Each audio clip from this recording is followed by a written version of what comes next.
knowledge, not eternal life. The snake was the most intelligent of all the wild animals that the Lord God had made. He said to the woman, "Did God really say that you shouldn't eat from any tree in the garden?" The woman said to the snake, "We may eat the fruit of the garden's trees, but not the fruit of the tree in the middle of the garden." God said, "Don't eat from it, and don't touch it, or you will die." The snake said to the woman, "You won't die. God knows that on the day you eat from it, you will see clearly and you will be like God, knowing good and evil." The woman saw that the tree was beautiful with delicious food and that the tree would provide wisdom, so she took some of its fruit and ate it, and also gave some to her husband, who was with her, and he ate it. Then they both saw clearly and knew that they were naked. So they sewed fig leaves together and made garments for themselves. During that day's cool evening breeze, they heard the sound of the Lord God walking in the garden, and the man and his wife hid themselves from the Lord God in the middle of the garden's trees. The Lord God called to the man and said to him, "Where are you?" The man replied, "I heard your sound in the garden. I was afraid because I was naked, and I hid myself." He said, "Who told you that you were naked?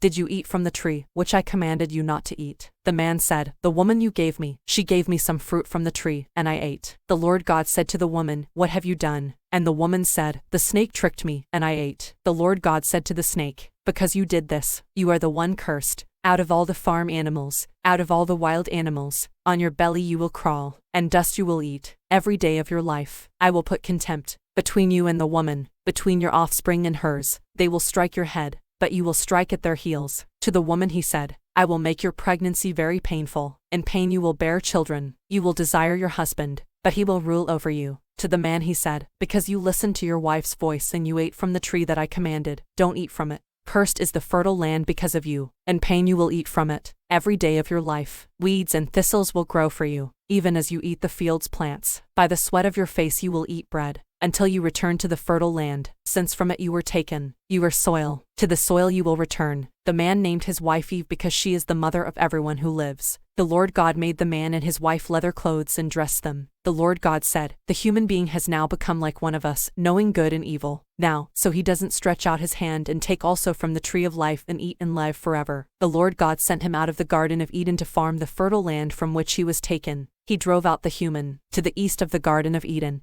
He stationed winged creatures wielding flaming swords to guard the way to the tree of life.